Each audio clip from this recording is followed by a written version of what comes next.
Thanks for listening to the Lunch and Learn with Dr. Barry, here to help educate, motivate, and put you on the right path to take control of your health through weekly discussions on topics in the medical field, public health arena, and in your community. And now your host, Dr. Barry.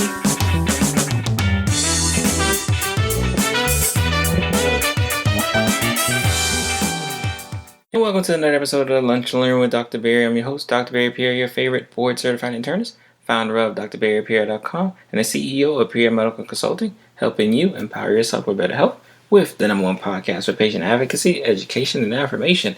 This week, we bring you a finale to our series on physician burnout. This has been a very telling and interesting look at the other side of our profession. And first I have to, obviously thank Dr. Nicole for kind of starting these things off and kind of helping us, educate us on what physician burnout actually is just in the first place, and really kind of spearheading the movement where we went back and say, you know what, let's look at what medical students go through. Let's look at what residents go through. And finally, of course, let's look at what some of the attending physicians who finish and, kind of look back and say, all right, this is what physician burnout is to them, right? And it's very interesting to hear the level and really the definition of how people describe it at these different levels depending on where they're at. So definitely want to, say thank you to all who have been listening thus far for the podcast and for listening for this amazing series. Again, please, if you've not had a chance, check out our prior episodes, kind of starting with Dr. Nicole, where we really kind of hit home what physician burnout was, and just kind of really started from there. So if you want to, again, from a number standpoint, it is episode 124, right? So with number 124 with Dr. Nicole, and then just kind of moving on in to this finale episode with one person who I can't wait for you guys to hear. This is actually Dr. Erin Boyd, who is an emergency medicine physician. She currently works at a trauma center. Most importantly, she is a former classmate of mine at Nova Southeastern University. And, she has really taken a mantle, especially when it comes to social media and just her story on physician burnout, because that was something that she really wanted to drive home. And we'll talk about this today on the podcast about her personal experience with burnout and, how she's able to deal with it and how she's really used social media to kind of get her out of the rut that the burnout usually puts a lot of our physicians and our residents and even now our medical students in. So I can't wait for you guys to listen to this episode. It's another great one. Like always, if you have not had a chance, go ahead and subscribe to the podcast. Leave us a 5-star review. Let us know just how much of an amazing job Dr. Boyd did, or just whether if you're listening to episode 124 and just kind of moving on up, let us know how anyone has done thus far on the podcast. With your 5-star ratings are greatly appreciated, especially if you're one of my Apple Podcast users. But if you're not, again, please subscribe, please download, please tell a friend or 10 to take a listen and, get right on physician right now. Like always, get ready for another amazing episode with Dr. Barry. One of the sponsors for the Lunch and Learn Community podcast is the Lunch and Learn Community Store, where you can find t-shirts, sweatshirts, coffee mugs, stickers, and wristbands with the motto, empower yourself for better health. Remember, 50% of all proceeds will go to the 5-Star Scholarship Foundation, where we give out college scholarships to deserving high school seniors across the country. Thus far, we have given out over 20 deserving scholarships to students across the country. So again, 50% of the proceeds will be blessed to the 5-Star Scholarship Foundation. And today you can get the coupon code LUNCH20. You can get 20% off your purchase, and you support these high school students across the country. Again, the Lunch and Learn Community Store is at shop.drbarrypierre.com, and the coupon code is LUNCH20. All right, Lunch and Learn Community, you just heard another amazing introduction from a guest who, has, rights that, a lot of people can't claim. Like, she's actually a former classmate of mine. So I'm definitely excited to get her on and talk about a topic that we've been talking about for almost 4 or 5 weeks now, guys. So I'm definitely glad to, get this person on, because this is a person who I've been following, very closely and been watching and kind of seeing the growth behind what she's been doing. And it was been interesting is because it's really been kind of centered on this topic at hand. Dr. Boyd, thank you for coming on the Lunch and Learn podcast to talk to us. Yes, thank you so much for inviting me. Much appreciated. Sure, sure. So, a question I ask, right? I always ask my guests because what tends to happen is, I give a little spiel in my introduction, and people fast forward. They want to go right to the show. They want to go right to the meat of the conversation. So I always ask, well, you know what? Like, tell us something about yourself that we may not necessarily know, because again, we're going to get into all your business, but we may not know just about Dr. Boyd. Like, who is Dr. Boyd, and why are you so amazing? Oh, well, I am just one of those people that when I put my mind to something, I get it done. And I wanted to go to med school. It took me a couple of years, but I got in, and I decided I wanted to go ahead and start my family in med school. So I did. I had my kids in med school. I had one in residency. And so I'm just kind of one of those people that once I have a goal and I set it, I get it done, and I don't let anything keep me from that. So that's kind of a big part of who I am and that sort of thing. So, and I love that, especially because you kind of touched on only a couple of topics that really hits home, especially for women in medicine. Really, one, the fact that you wanted to do it, right, and no one was going to stop you from doing it, and two, family. Because unfortunately, again, I understand I'm on the other side of this double standard. That's sometimes frowned upon. Just going into a career that you're going to be busy, and then going into a career knowing that you're going to be busy and wanting to actually have a family, like an actual life. Like, people think that it's actually a crazy thing, which still boggles my mind today. Yeah, you're absolutely right. Yeah. I mean, I didn't go into medical school saying, okay, I'm going to have, a family and do all this, it's just kind of one of those things that hit me. And at some point, if you want a family, you have to figure out when that is. And sometimes you just don't know when the right time is. And so I've kind of counseled on this with students and residents and even attendings now, that they ask me, when do you start a family? And I just tell them it's when you're ready. It doesn't matter if it's before school, after school, during school. It's when you're, physically, mentally ready, because then you'll make it happen. If you feel like, you're in the middle of medical school and it's time, then do it. You'll figure it out, because that's what you want in your heart. So, but you're right. It is hard. As a woman, just because physiologically, we're the ones that have to bear the children. That is what it is. You're right. Can't get around it. If my husband would do it, that would be great, but he can't. So yeah, it's a factor that, luckily, women, we can do all sorts of things. So, but we got to have the babies too. yes, you can. Yes, you can. Love it. So we're talking about a topic which is, really obviously now, especially when you turn on TV, you go to a website, you read a blog, has become extremely popular in the discussion of physician burnout. And I remember when I first started, this kind of series of discussions, I figured it was just going to kind of be a one-off discussion, just kind of figure out what it is and then kind of go away.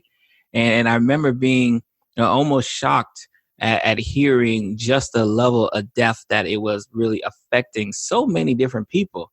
And not just physicians, but residents and medical. Like, I was just so shocked, and that's kind of why we kind of started a series, because I really wanted to hear, everyone's really opinion on the subject and matter. And of course, that's kind of obviously because I know a little bit about you, but our lunch learning community may not. Talk to us about your familiarity with just physician burnout in general. Like, what when you hear those terms, what does that actually kind of mean to you? Yeah, I'll tell you, I hadn't really heard this term. I don't think I remember hearing it in medical school. I didn't hear it in residency. And so I kind of just started learning about it, I think maybe the same way you described, just through the grapevine here and there. Some articles come out and kind of mention some little, brief couple paragraphs about burnout, and it kind of piqued my interest because it resonated with me so much. I was like, that's how I feel. That's how I've been feeling probably since medical school, yes, but I really felt like second year of residency, it really hit me. And I almost felt like, what did I do? I shouldn't have become a doctor. Like, it got really bad just because I just felt spread so thin. I love medicine, but it was hard to work those hours. It's hard to work 24 or 36 hours straight, come home, try to be a mom and a wife, and just like try to be healthy. And I couldn't, I didn't know what to do. I guess you just push through. I didn't know what else to do. I had to keep going. And so I started feeling that way, but I didn't really put a name to it. I never talked about it. I didn't tell my residency director. I didn't tell any of my other residents because I thought I was the only one.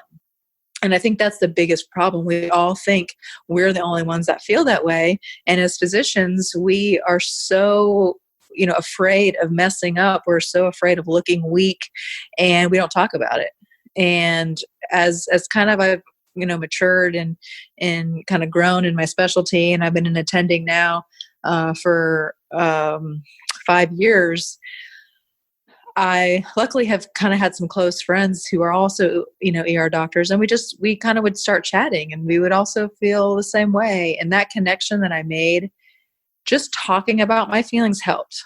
And so I just think getting the word out and talking about it and letting other doctors know that it's not easy out there. We all feel this kind of burnout stress, and it's helped. And that's kind of why I started just my Instagram page. Honestly, it just was a way for me to connect, not just like locally, but across the nation and even like internationally. It's been amazing, and it's been really great. So, and it's definitely an amazing Instagram page, and we will definitely make sure that gets highlighted in the show notes because I need people to follow you for a lot of different reasons. And I'm gonna spend the time a little bragging on you too towards the end. So I just want to kind of let you know, unless you're a little modest. I'm definitely going to brag on you because it's definitely you're definitely a person that, I really admire, and I like seeing, do well and do great things, especially with your message, right? Like, cause I know your message, and like I said, we were classmates, and it's definitely something, that's always a sight for see when you're like, oh, I know that person. Oh. And it's so funny because we were just talking about this before we started recording, just the amount of, busyness that we deal with in our life as a physician, that we've grown so accustomed to, and I guess that's what I'm not sure if it starts in medical school, not sure if it gets hardened in residency, that we've grown so accustomed to that we don't even it doesn't even seem abnormal to us, right? And you, I think you hit it right on the head, and I've talked about this before in previous shows, that I think the biggest thing is that as physicians, right? Again, we're so bad at telling people how we feel, especially our own colleagues. If I write a journal article, I'm going to tell every single person in the world, even if they don't ask me. But when I'm not feeling well, right? When I'm not 100%, when I'm, and not even physically, but even mentally, right? When I'm sad, when I'm not, for some reason, we keep all of that in. And just something that just continues to build and build and build until we really have no outlet. Yeah. And for us, so again, my wife, she's not in the medical field. So it's very difficult, right, to have these conversations when you leave the job, right? Because, I take, for those who know, I'm an internist, and, during residency, even now, a lot of my days usually may end up with someone not coming home, right? And that's really not a conversation starter over dinner. Right? Those are thoughts and feelings that you kind of have to keep to yourself. So I definitely love that you hit home the fact that, you were kind of going through, what you felt was wow, this is kind of, overbearing, but you're kind of looking around, and it's one of those things where wow, am I the only one feeling this? Because no one else is right. verbalizing it. Right. And I think that's what sometimes does us a little injustice, because no one else internalizes it. So we're thinking, am I the only one who's ever experienced this? Am I weaker for experience this? Right. And, and will someone look at me in a different light if I finally say oh, hey, you know what? I'm not feeling good either. Yep. And what's interesting, especially, and the reason I really kind of earmarked this conversation and earmarked, wanted to talk to you, especially as an ER physician, because we, especially and within our profession, we know when we look around the different specialties and we talk about people kind of, again, we didn't even know what it was, but I guess now we deem it as burning out. When we look at people saying, you know what, I'm done, I'm quitting, I'm out of here. ER, emergency medicine has always been one of those, the top related physicians, positions associated with that feeling. Yep. Now, is that something that, again, especially because you didn't know about it before, but like, is that something you may have thought about? Is that something, even going into emergency medicine? Like, because I always ask my physicians colleagues, like, why'd you go into the specialty you went into? Yeah. So I didn't know emergency medicine has one of the highest burnout rates going into it. I went into it legitimately because I enjoyed the action. I love seeing a little bit of everything. I can see kids, I see OB, I see geriatrics and cardiology, I see everything, a little bit about everything. And I love that. I love being able to use my hands and do procedures. I love being able to make a difference, acutely right away. Somebody walks in and I can do something for them. And I love that. And I love being in the hospital setting. So, I went into it thinking, wow, this is a great career for me. It fits me. I like to do shifts. So I go in, work 14 shifts a month or so, maybe a little more. I come home. I'm not on call. Perfect. Love it. But, again, as time has gone on, I think the stressors in the emergency department, I didn't really consider, because I just didn't know. Again, nobody really talks about it. So, it wasn't like I was interviewing and everybody's like, oh, by the way, 65% of your colleagues are going to, stop working because they hate it. Nobody really said that to me. Not at all. Not at all. I'm like, wow, I've got to be the only one. Everybody must love this, and, but we see, the emergency department sees probably people on their absolute worst day. People are coming in, people are dying. We see people who are extremely sick.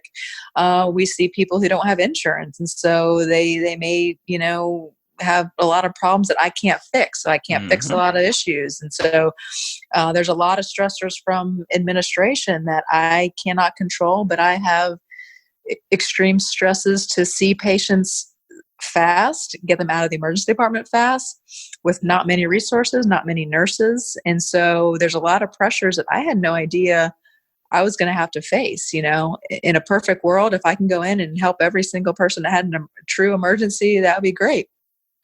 Probably 10 to 20% of what I often hear that a lot too about, Yeah. the stressors that, not that sometimes aren't even in the clinical aspect on my emergency medicine physicians, but like the social aspect, the administrative aspect, like all of these, like kind of hitting you from this, you can hit hard, hit face on the medical and the clinical, but you're like, whoa, like I didn't expect this to hit me. I didn't expect that to hit me. And they kind of steamroll. It's so true. I still love medicine. I remember I love learning it, and I like medicine of emergency medicine.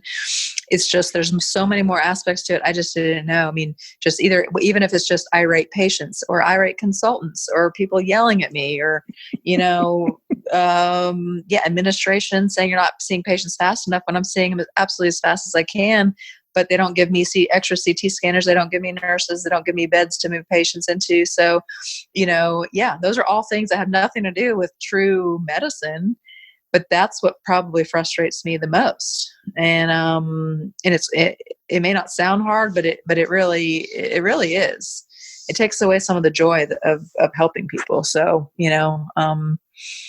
and again, sometimes I think part of it you don't have a lot of control over. It's my job. I can't really quit my job. So, and most emergency jobs are kind of have the same thing everywhere, no matter where you go. So sometimes you feel a little stuck. And I think when you lose a little bit of that control feeling over, your career, I guess, or whatever, that can make you also feel a little burnt out. If you kind of lose a little autonomy. I think doctors love autonomy. We like just doing what we think is best and doing what's best for the patients. But if that gets taken away from us, or we don't feel like we can do that, it makes it tough.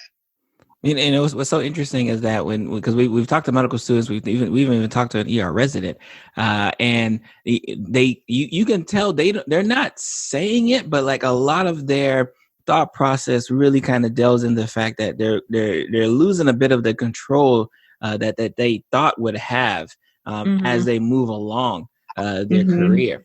And I'm a hospitalist. For those who know, I work in a hospital setting.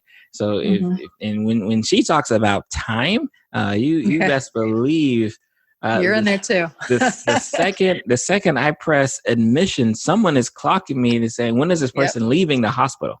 Yep. And again, it's such a frustrating thing because you want to help those in front of you, but there's so many different roadblocks ahead of that quote unquote discharge time that stand in your way, that for some reason we seem to be the only ones who can come to grips with it. And unfortunately, because we're the face of healthcare, because that's what unfortunately physicians are, or fortunately, depending on where you lean, we have to deal with the brunt of the angry and the upset and the bad publicity that's kind of associated with it, which is definitely something that beats you up time and time again, and just kind of adds on to the level of stressors that just if you were just doing clinical medicine, you're gonna have stressors in and of itself. But when you add all of these extra things on here, that just unfortunately takes the cake. Yeah. Now I gotta ask, of course, obviously, kind of being in this position as an attending physician now, because it's funny because my medical students and my residents kind of want to know, right? They want to know, well, hey, Dr. Boyd, does it get better, right? Does it get better once, because again, I think a lot of us, because we kind of do this rite of passage thing, which is medical school and residency, there are a lot of people who think that this is just what you're supposed to go through, and they think once you hit the promised land of the attending, that it gets so much better. Yeah, I will tell you, my first year out of residency was probably one of the most depressing years, honestly, because I did not expect. I expected to hit the pinnacle of my career, and it was going to be unicorns and rainbows and just, amazing. Just, I'm going to get paid so much money and I'm just going to make all decisions and it's going to be great. And when I became an attending and realized that it's not, it's kind of a lot of the same, to be honest with you. I mean, a lot of the same. I mean, you still stress out about, making the right diagnosis like you did in residency and worrying about, not missing something and making sure you're still the smart doctor. You still worry about that. And then in addition, you're like all the other stressors I just talked about kind of come more into play as an attending, because you kind of learn about it in residency, but I felt like it definitely comes into play more when you get a real job. And then on top of it, I didn't have anything else to really work towards. So, as when you become a doctor, you're working for 11 to 12 years, whatever it is, on this climb to this pinnacle of being a doctor and board certified, whatever you are. And once you hit it, you don't have anything else to climb to. I feel like that was kind of a coping. I could just keep working towards the next goal. Didn't really think about how I was feeling. And until I just stopped and had anything else to really work towards, all of a sudden I was like, oh my gosh, what else? Okay, so what else do I do now? Kind of a thing. And I kind of had a You're hitting it. Lunch learning community, you can't see me shaking my head, but I'm just she's in it. Yeah, you kind of almost have to find yourself. You're like, well, what are my hobbies? What do I like to do? I mean, I'm just so used to 12 years of my life or whatever it is, I don't know, 11 years of this constant, pure 100% stress. And then you're an attending in, you still have the same stressors, but it's different. And you still feel like you don't know who you are, I guess, I don't know. That's how I felt. So what's interesting, I love that because because when you're going through that climb, and it's funny because you mentioned what are my hobbies, but a lot of times we don't even get time to do that when we're a student and a resident. So for a lot of us, we really have kind of neglected, the things outside of medicine because we kind of had to. Right? Yeah. We kind of had to say, all right, I gotta put all these eggs in this basket real quick and take care of my business here, so I can get to that, that promised land of the mountain. And then you get to that promised land of the mountain, you're like, whoa, this is it. Oh, this is what I've been working so hard for all these years. This is what it is. Yeah.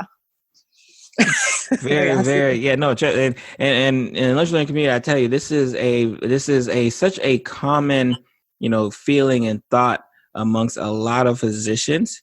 And I think what's happening now, what you're seeing now is that, we're being much more open, right? We're Mm-hmm. being much more like forthright and not kind of keep it. We're not keeping it as a best kept secret anymore.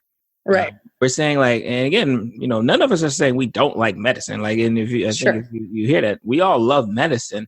It's all of these extra things that have kind of infiltrated and been placed upon and been forced upon us during the process that's kind of soured the taste.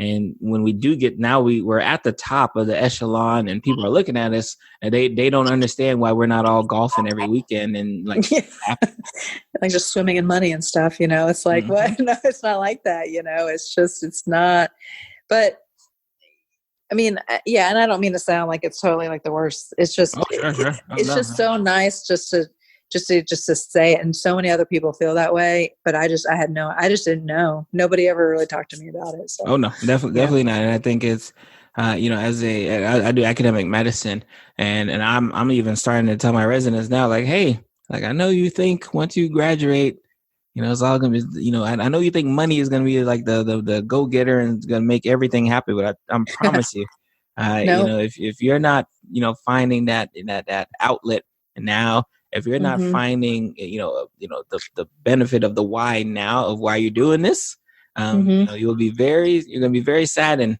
right? When they offer you crazy money and you're still wondering why you're sad. Yeah. Yep.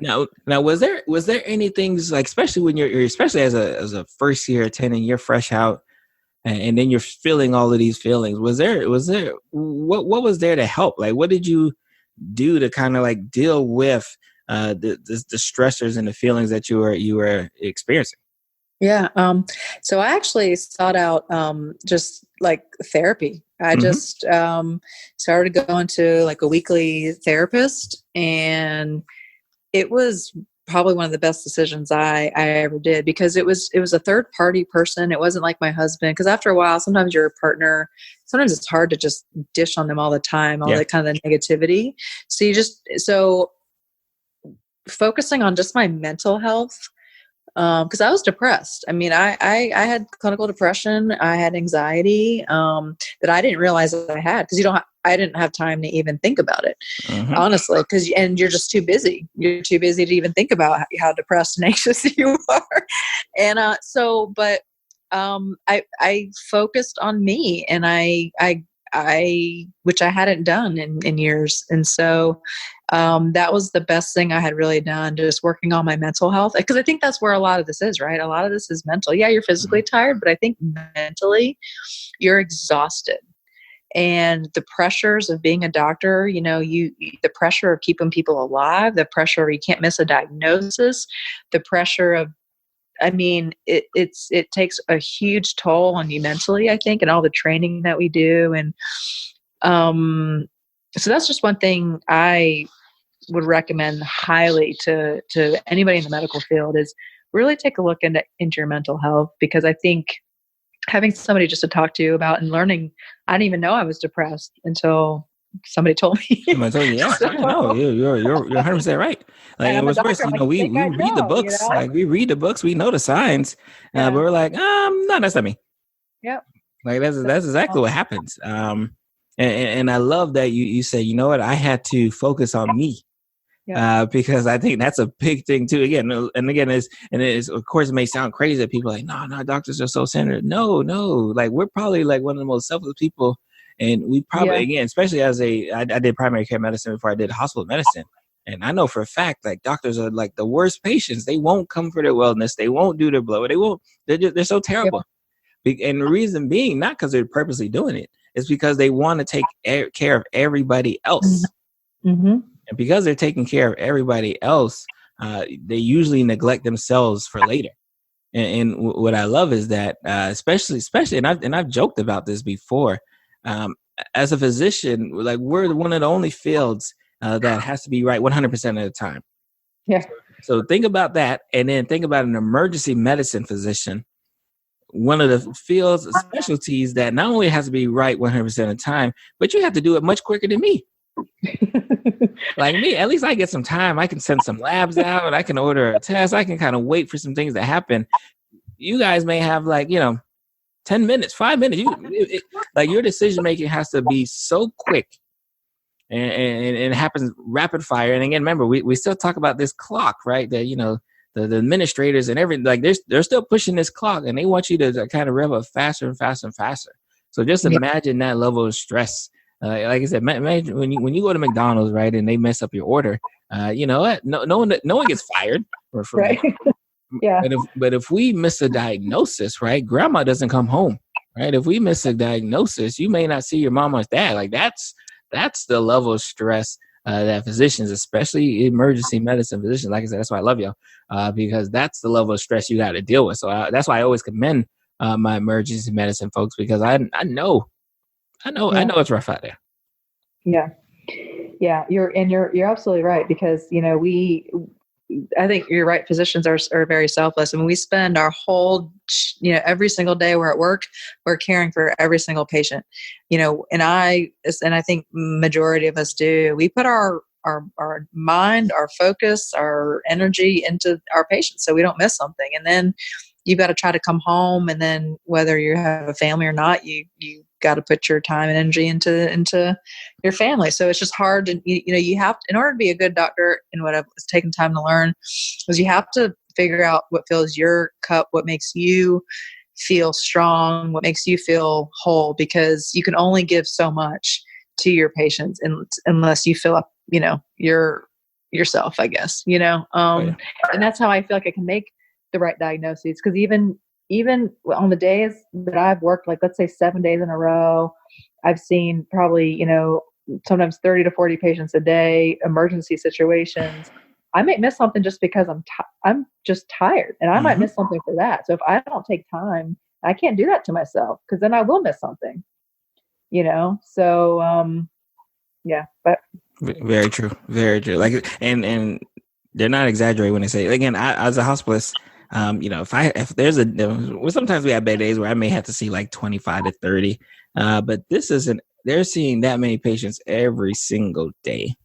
Right. Yeah. So again, like I said, that's why I really wanted to make sure that we like had a conversation with an ER physician, because I know you guys get beat up way more often and at a much more frequent pace than others in other fields, right? So that's why I wanted to make sure, if we're going to talk about burnout, we definitely got to be talking to an emergency medicine physician, because I know they're the ones kind of going through it.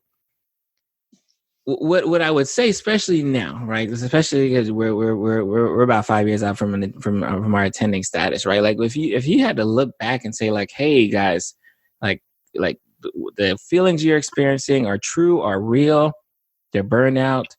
This is what I went through, but these are some tips, right? Maybe not ways to like prevent it, because I've argued whether there's a way to prevent it.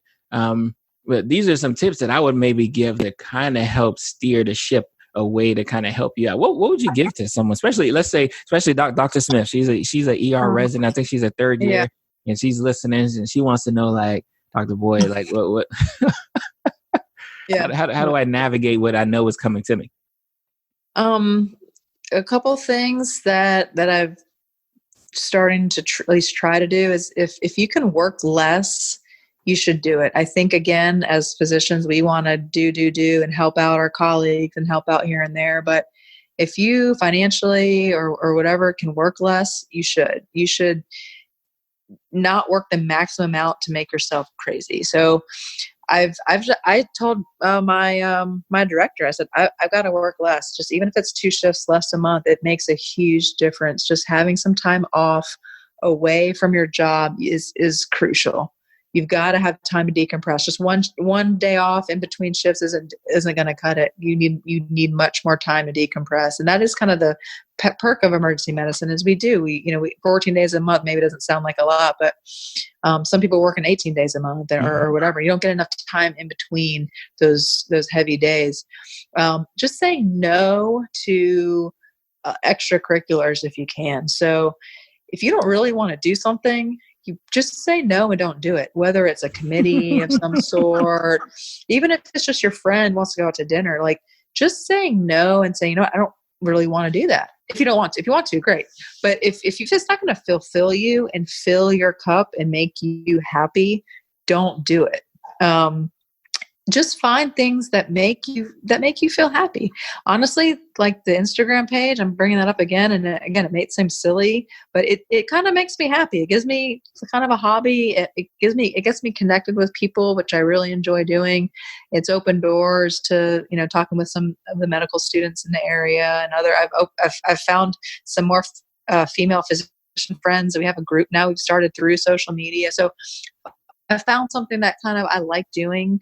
So finding things that you like, whether it's traveling, working out, whatever. But those are some big tips. And then, I've already mentioned my mental health. I still try to go to therapy. I make sure mentally I'm in the right space.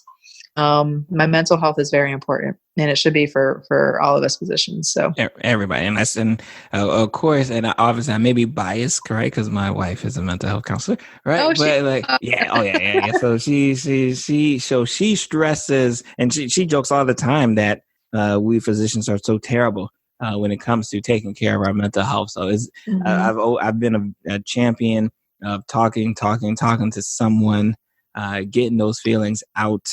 And again, it's because I wish I could say every time I go to work, it's a great day.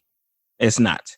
Right. I wish I could say every time I go to work, the person who I was able to admit is able to walk out the hospital. It does not happen.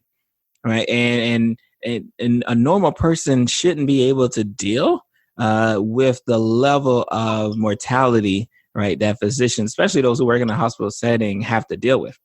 Right. So if that's what you're going to, you got to be able to get your mental on correctly, because it doesn't matter how smart you are. If your mental isn't where it needs to be, you're going to be lost, and your patients are going to be lost. Right. And the patients will always be the loser when you're not at your tip top shape. So I love those tips, because I think it's not even specialty specific. It's really like, hey, you need to find out what you do well and do you.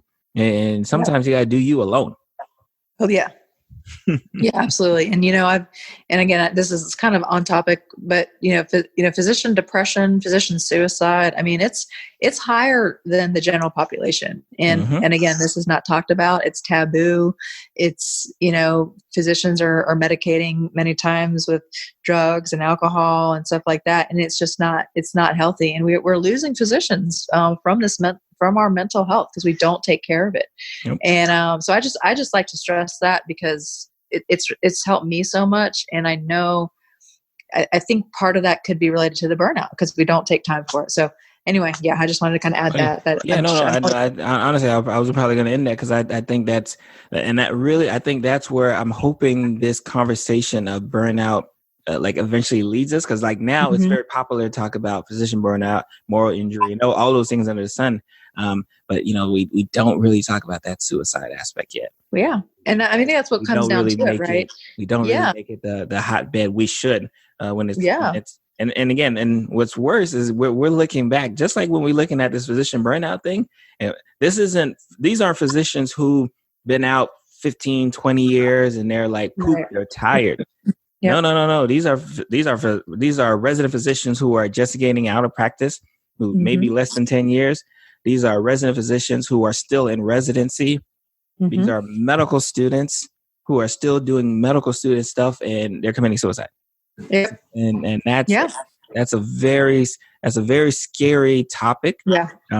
But if you don't address, right? If you don't address it, right? If you don't even mention, it's like Voldemort out here. If you don't even, right? That's where the problem is. So I love that you touched it, because I really think I'm hoping that this is where we eventually go. We start saying physician suicide, just as much as we're casually saying physician burnout.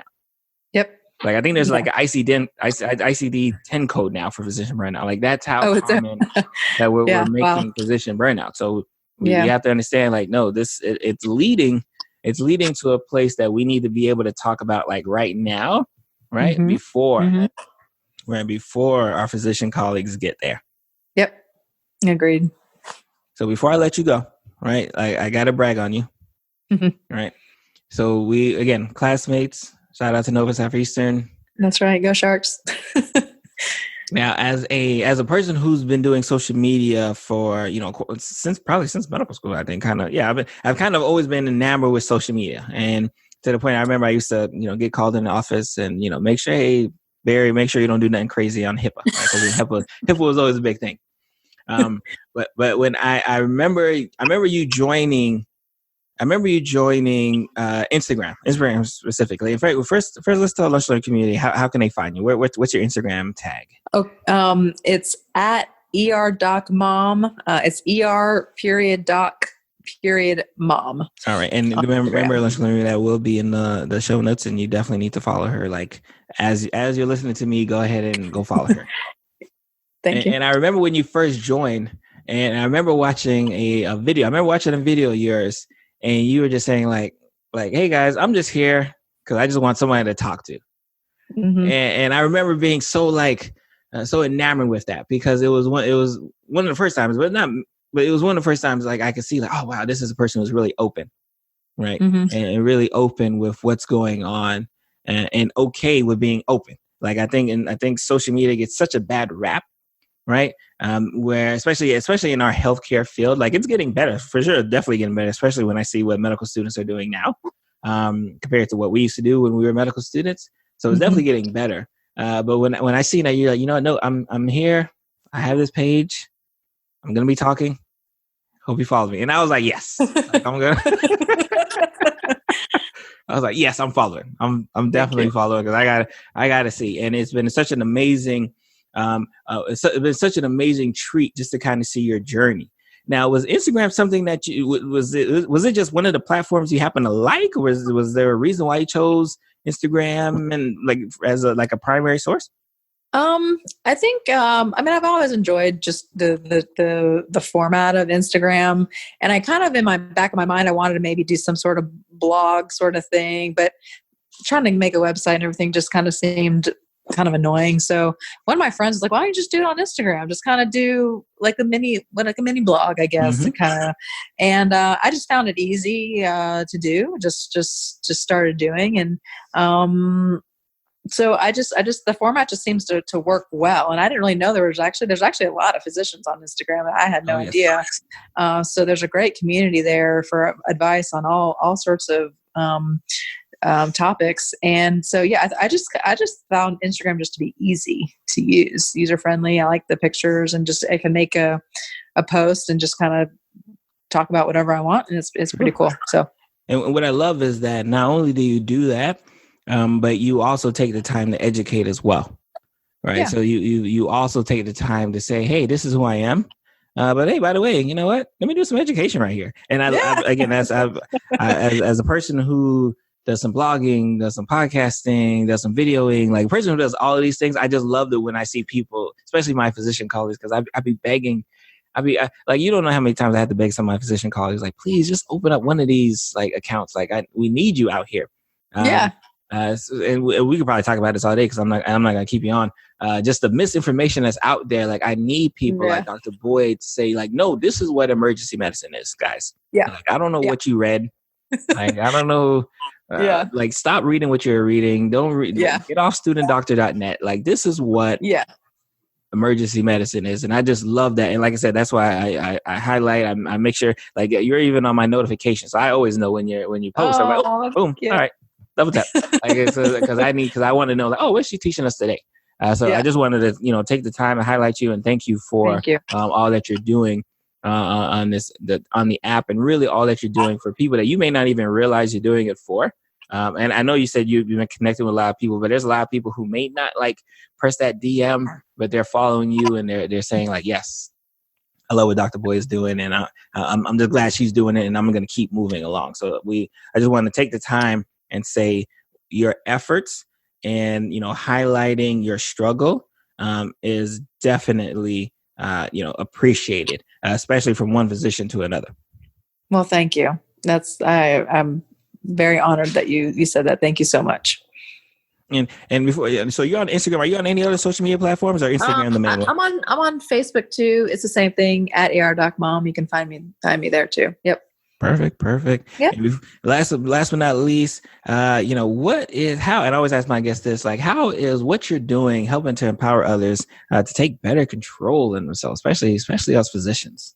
Oh, I mean, building a community on social media where we're open and we're not afraid to tell you how it really is has been extremely powerful. I mean, I've been just the connection I've made with students, pre-med students, regular students, resident. I mean, it's been invaluable to me, and I think also to them. Just being open and honest, not afraid to tell people that I suck today. I missed a diagnosis. I'm tired. I don't feel like doing it. I'm just being so open and real with people on a big social media platform like Instagram. It's building a great community that I'm really proud of, and I hope it continues because it's great. I wish I had this when I was going through school and training. Oh, yeah. Like, and that's where I really want to hit home the point. Like, there are people who are watching you who are feeling these same thoughts, but like are jumping for joy because now they know they're not alone. So, and Dr. Boyd, thank you. Really helping us enlighten the lunch learning community, especially from in the eyes of an emergency room physician who I know takes the hits left and right, and still for some reason keeps going back to work because you love what you do. I know, right? Somehow, still do. And we appreciate y'all hospitalists because I know we beat y'all up to you a lot of times. So we appreciate you guys. I couldn't do my job without my wonderful hospitalists. So thank you. Yeah, I call it the transition of care. Like, thank you for allowing me to be a part of this patient's care. I appreciate. I appreciate it. Yeah, sure. Yeah, good. So, Dr. Boyd, thank you. And you have a great day. Like I said, appreciate all that you do and all that you do for here on the Lunch Learning community. All right, great. Well, thanks so much for having me. Thank you for getting to the end of the show. I am your host, Dr. Barry Pierre, host of the Lunch Learn with Dr. Barry, and this is another amazing episode that we like to bring to you week after week on betterment of empowering yourself for better health today. If you have not had a chance, please go ahead and subscribe to the show. If this is your first time listening, if you already listen and you've already subscribed, make sure to leave me a 5-star review because your support is absolutely important in keeping the show moving as it is. And if you have not had a chance and you want to check out today's show notes, always head over to lunchlearnpod.com. That is lunchlearnpod, all in one word.com, and you can get the access to my show notes for every single episode, but especially the one you just listened to. And I'm gonna see you guys next week. You guys be blessed. Bye.